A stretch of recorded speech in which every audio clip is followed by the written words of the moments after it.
on Good Morning Longhorns. Protests are continuing on campus, at the Capitol, and nationwide. We're diving into all the demonstrations. And Austin is the self-proclaimed live music capital, but is the entire state about to get a new title? Plus, the brewing legislative battle behind it. And runners sprinted downtown this weekend. A personal story behind the race from one of our own. Later, you've seen her lead the Longhorn Band through historic moments at DKR. We're catching up with drum major Jaden Walker. And finally, do DJ sets and coffee go together?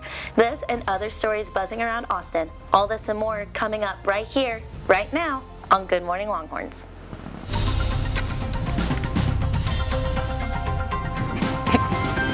Good Morning Longhorns for this Wednesday, February 19th. I'm Leah Wong. And I'm Anish Tiwari. Thanks for joining us this morning. So Leah, how are you doing this morning? I'm doing cool. Good. It was really cold coming into the studio today, so not looking forward to that cold front. But what about you? It really was. Yeah, walking here was a struggle with all that wind. Yes, for sure. Well, diving into all the demonstrations we've been seeing, crowds gathered at the Texas Capitol Monday to protest Project 2025 and a variety of other causes as part of the 50-51 movement's, quote, No King's Day protests. The movement called for demonstrations nationwide on President's Day.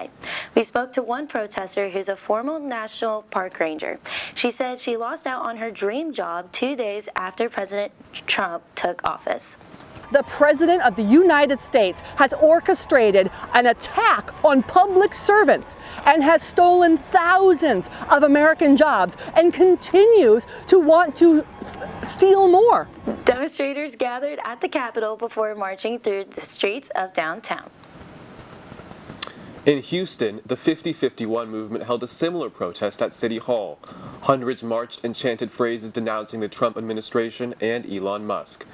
TSTV News spoke to activists at the rally who were motivated by a number of causes, ranging from gender equality to education policy, and some of those protesters gathered again Tuesday at Senator John Cornyn's Houston office to further denounce the administration.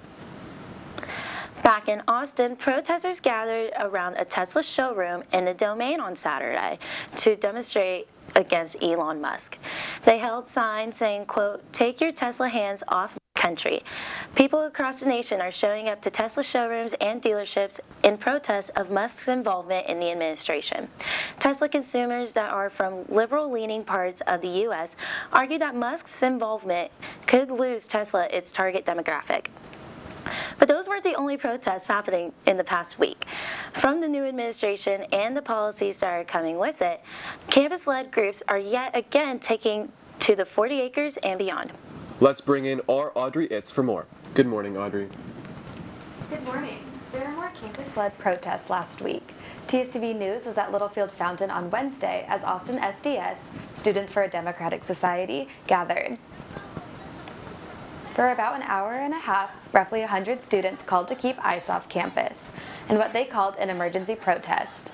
Many students, including one we spoke with after the demonstration, said their undocumented parents feel in grave danger of deportation by the new Trump administration. We're here to educate the Austin community, in Texas and the country in general, to have that in their mind that once you hear the stories of these, essentially kids, like these horror stories about hey, their parents having to talk to them that one day they might get their parents might get deported and have to live on their own. Now UT Austin says there has not been any ICE activity on campus, nor are campus leaders aware of any planned enforcement. The Drug Enforcement Agency did confirm immigration enforcement activity in Austin shortly after Trump took office and said it targeted those with violent offenses. Then, on Sunday, over 200 people gathered at the Texas Capitol in a protest organized by the Palestine Solidarity Committee, Austin for Palestine Coalition, and others. Protesters spoke against President Trump's suggestions to take over the Gaza Strip and resettle the Palestinian people, and condemned the slow progress towards achieving a ceasefire. Organizers walked down 11th Street before arriving at the governor's mansion, being monitored by Austin police and state troopers along the way. We'll continue to cover and monitor all of these protests. Back to you. Thank you, Audrey. The Trump administration's Education Department released a memo demanding diversity initiatives at public schools and universities be eliminated within 2 weeks. Otherwise, they could lose federal funding. The department already cut $500 million in grants to train teachers because of the promotion of concepts like DEI and social justice. No further guidance has been issued on how this applies to universities like UT, though the clock is still ticking. In the upper chamber, Lieutenant Governor Dan Patrick is pushing to add Film Capital of the World as a new title for Texas.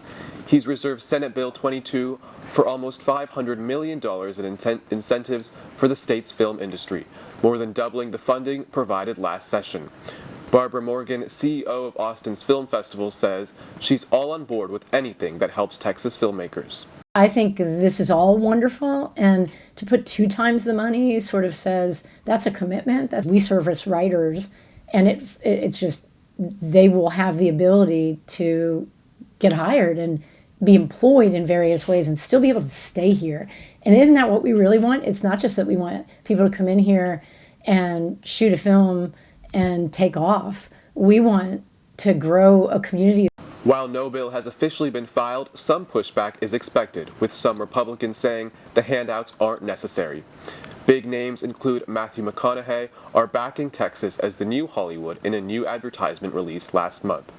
Our Logan Dubel dives deeper on next week's show. Trouble at the Texas Lottery. The Senate Finance Committee accused the Lottery Commission of allowing money laundering and criminal activity in a routine budget hearing Wednesday. Their main concern, a $95 million jackpot from April 2023. Their investigation discovered that one group of investors spent more than $25 million on $1 tickets to cover virtually all possible number combinations, and the Texas Lottery Commission provided extra terminals to any businesses that worked with the investors to process that many tickets. Senators say the Commission's lack of accountability and reluctance to comply with adjusting policies are grounds for further investigation. Also this morning, Luigi Mangione, the man charged with killing United Healthcare CEO Brian Thompson, has shared his first official statement since being arrested back in December. On a website created by his legal team, Mangione said he is grateful for the support and thanked those who have sent him letters. Mangione has also accepted nearly $300,000 of donations to cover fees for his legal defense. Mangione, who has pleaded not guilty to murder charges, is due in court on Friday. We've been following the recent effects of avian flu, also known as bird flu, these past few weeks. Before, the virus had only been found in animals like chickens, cows, and cats, but cases have now been detected in black vultures near new Braunfels. The Texas Parks and Wildlife Department is encouraging people to take extra precautions, including taking down bird baths and feeders in their backyards. While the transmission risk from birds to humans is low, the department says it's important to limit unnecessary exposure. And many students are hitting the campaign trail in preparation for the student body elections. Candidates for president, vice president pairs are as follows: Grayson Oliver and Elizabeth Tomoloju, J.D. Romero and Aaron J. McCormick, Jonathan Wilson and Morgan Marie Hernandez, Amy Don Juan and Christopher Zapata, Hudson Thomas and Thierry Chu, and Michael Mashoun and Ava Hosseini. Voting will take place online March 3rd through 4th. And switching gears, our Longhorns are continuing to change the world. 2 faculty members and 3 alumni from the Cockrell School were elected to the National Academy of Engineering. It's one of the highest honors an engineer can receive. These engineers' contributions come from a variety of areas, including in nuclear power plants, landslide forecasting, LED lighting, integrated circuit processors, and crane safety. This makes for 23 Cockrell faculty members now elected to the Academy. UT has announced the launch of the Sports Production and Broadcasting minor. It's set to open for applications in August, and all students at the university can apply. The minor is within the Moody College of Communication.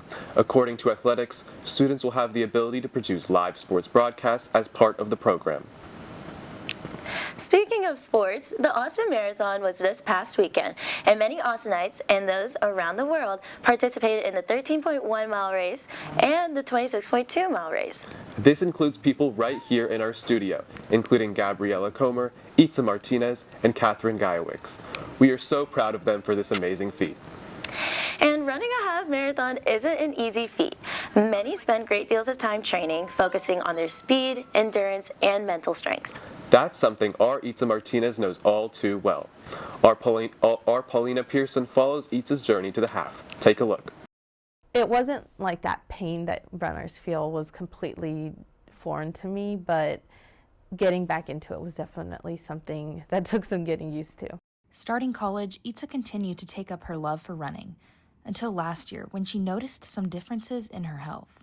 So February of last year, so literally days before my 21st birthday, I was diagnosed with primary generalized epilepsy. With Itza's diagnosis, she didn't know if she'd be able to maintain the same stamina as she once could. It just felt like my entire world was crushed right in front of me. You know, these seizures, you just never know when they can happen. And so you just don't want to live life in that kind of fear. But not letting that get in the way of her love for running, Itza dedicated months to training for the Austin Half Marathon, driven by support and encouragement of her friends and family. It really didn't come down until November of last year, when I started to try to reintroduce my body to running again, and it just made me realize how much I missed it.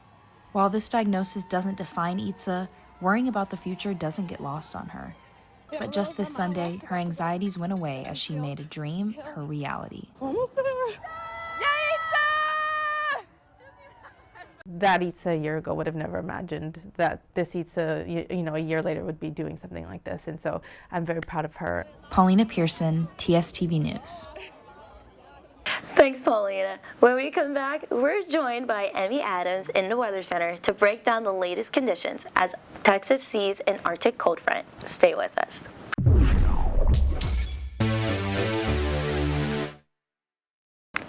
Welcome back to Good Morning Longhorns. That furry groundhog was right. We are definitely feeling the effects of 6 more weeks of winter here in Austin. The cool air is back in full force. To dive deeper into your forecast, joining us on set is our Emmy Adams. Good morning, Emmy. Good morning, and good morning, Longhorns. It's a very chilly morning here in Austin with some sunny skies expected in the afternoon. The high for today is 33 degrees with a low of 20 degrees, putting us under an extreme cold warning through Thursday afternoon. Highs for the rest of the week will remain in the upper 30s, getting slightly warmer as we head into the weekend. Cloudy skies and showers are expected on Friday and Saturday, but things will start looking up on Sunday with mostly sunny skies and a high of 63 degrees. Looking ahead at next Monday, sunny skies are expected with a high of 77 and a low of 48. Next Tuesday and Wednesday, highs will reach 80 degrees with lows in the 50s and more sunshine. In the meantime, a 5.0 magnitude earthquake struck West Texas last Friday, making it the 6th strongest in Texas history. The quake occurred after 11 p.m. and it was followed by 3 smaller aftershocks just minutes later. No deaths or injuries were reported. Friday's earthquake comes after 3 other quakes shook West Texas in the last 6 months. Experts say the stronger seismic activity in West Texas's Permian Basin could be due to increased fracking activity. Thank you, Emmy.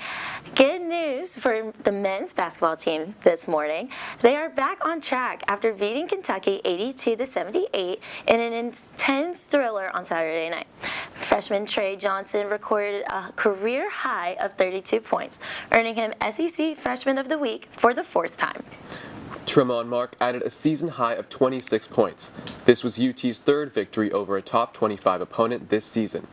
Before this game, ESPN predicted Texas would make the bottom of the tournament bracket, but we'll have to wait and see. And even better news for women's basketball as they defeated number 5 LSU 65-58. The team was down by 12 points midway through the 3rd quarter, but came back. Madison Booker and Taylor Jones had a combined 28 points for the Longhorns. Texas has now jumped to number 2 in the nation, a position they haven't been in since December 2017. If the Longhorns can win out, they'd be locked in as a number 1 seed for March Madness. Both UT and softball are underway as of this week, and they are starting their seasons on fire. Baseball is currently ranked number 16 and is 2-1 after kicking off their season at the Shriners Children's College Showdown. Their next game is against Dartmouth Friday at UFCU Disch Falk Field on Friday at 6:30 p.m. And women's softball is on a roll, ranked the #1 team. They are 11-0. Conference play does not begin for another month, but their next game is tonight at 6 at McCombs Field. And the Star Spangled Banner has been subject to a chorus of boos at various sporting events in Canada. This comes after President Trump's decision to place 25% tariffs on Canada, which have now been paused, along with his outspoken desire to annex America's neighbor and make it the 51st state. Just last week, Canadian ice hockey fans in Montreal booed the American national anthem before the two countries played in the Four Nations Face-Off tournament, which the U.S. won 3-1. The United States and Canada will meet again in the championship game tomorrow night. And it was all applause in New York City this weekend as Saturday Night Live celebrated its 50th anniversary. Celebrations included an anniversary episode that welcomed back dozens of former cast members, hosts, and musical guests. Friday night, a concert special commemorated musical guests of the show's past with dozens of live performances. UT is also helping SNL look back as the Harry Ransom Center prepares to open a special exhibit in September dedicated to the show and its creator, Lorne Michaels, after acquiring his archives. You can read more online at tstvnews.com. Also a big anniversary, as we've told you, for the Cactus Cafe, celebrating 45 years with a number of shows. The anniversary series, including shows from Uncle Roy and Spice, West 22nd, and Darden Smith, are part of a greater effort to re-engage the UT and Austin music community. Smith, an act in the series and songwriter emeritus for the university, says that the listening room is a part of American music, and like many, hopes to see the venue thrive for years to come. And TSTV News celebrated its 30-year anniversary this weekend.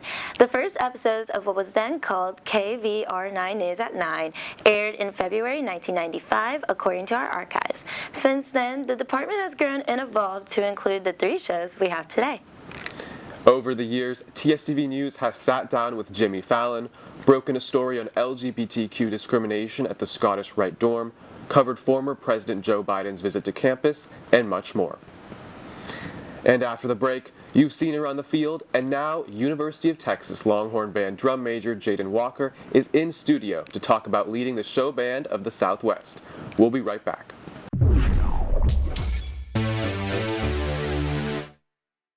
Welcome back to Good Morning Longhorns. We're excited to welcome the University of Texas at Austin's first ever black female drum major from the Show Band of the Southwest and the 125th Longhorn Band to our studio this morning. She's a senior at UT and one of the many students here on the 40 acres making strides for musicians in the black community. Jaden, it is truly an honor to have you join us this morning. Thank you. We're so excited to have you here. I know it's bright and early, but can you kind of give us a bit of a sense of how you got involved with the Longhorn Band and how you got to the point of being the drum major for such a large organization on campus? Yeah, so I'm from El Paso, and I was drum major of my high school band in El Paso.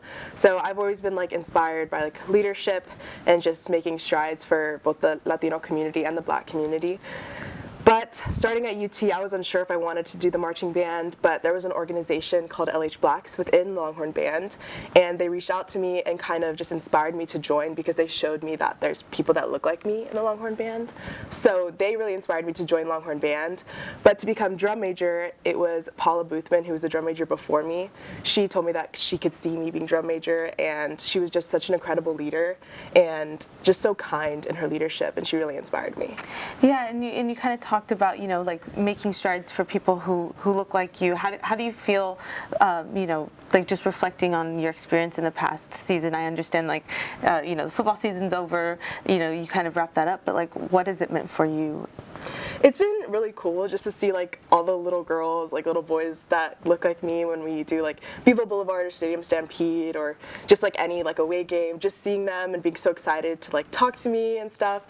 It's just really cool, and no one looks like me in this role before, so I just wanted to show people that do look like me that they can be a leader in music, that they can have a place in college music and especially college marching, because sometimes it can be a little bit not like inviting for people who are women, who are minorities, who are LGBTQ. Like, it cannot be super inviting for them, but I want it to be the face that shows them that they truly can do whatever they set their mind to.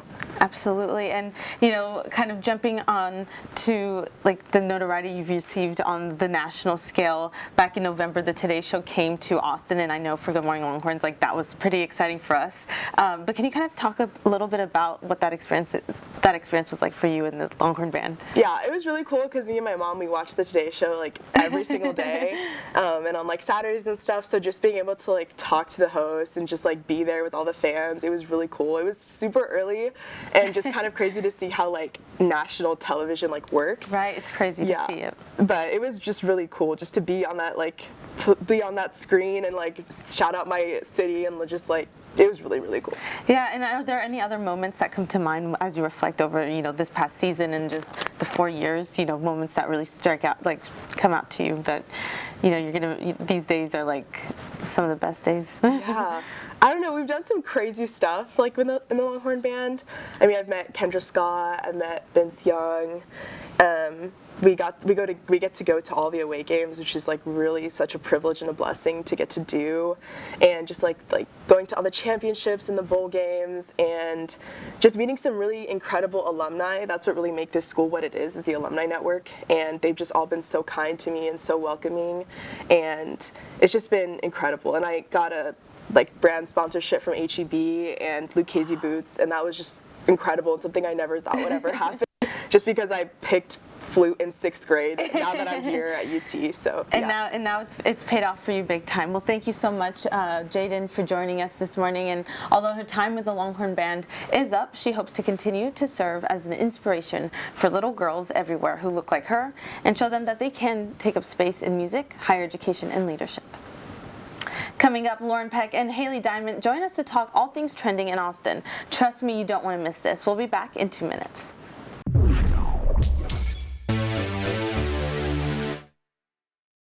Welcome back, Longhorns. I'm Hallie Diamond. And I'm Lauren Peck. This Wednesday, we are trying something new and talking about different hot topics around Austin. From liars on dating apps to the Austin Marathon, let's talk what's trending. Austin Monthly came out with an article last week, and it talks about men in this city lying about politics on dating apps. For example, men are saying they are moderate when they're really far right. In a survey, it says that 83% would be willing to end a relationship over differing political views. What do you think? Oh, I just think you just shouldn't lie on dating apps. If you're lying about your politics or your hobbies, you're not going to find the true match for you that may have similar interests. If you're lying about your political views, clearly you're lying for a reason. You shouldn't be ashamed of whichever way you believe. Yes, exactly. If that is a value to you, I don't think you should lie about it. Just be proud of it. You know what I mean? Absolutely. Well, 10 a.m. is the new 10 p.m. as the morning spin has taken the city by storm. The concept is brought to Austin by Mushroom Cowboy and Austin locals. It's free entry with lines that have been out the door and runs 10 a.m. to 1 p.m. each Saturday.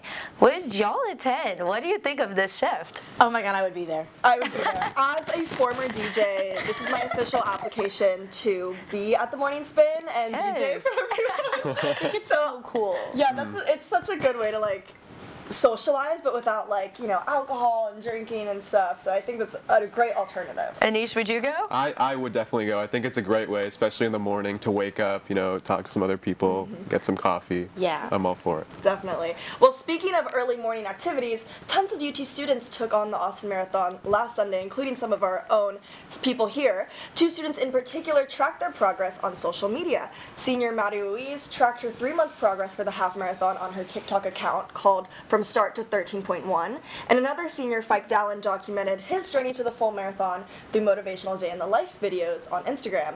And you can follow their journeys on the GMLH YouTube later this week. But were you all at the marathon, or would you ever run one? I was not there, but it's something I've always wanted to do. It is certainly an accomplishment. I think that all runners are faking it, and that it's actually really painful. It's not as glamorous as it may seem. As it seems. Every time I run, I'm like, oh my gosh, And I mean, kudos to those. I mean, every Instagram story, every Instagram post that I saw from the weekend, from the race, it was just so inspiring. I'm like, I don't know how they have time to fulfill their entire school workload while train.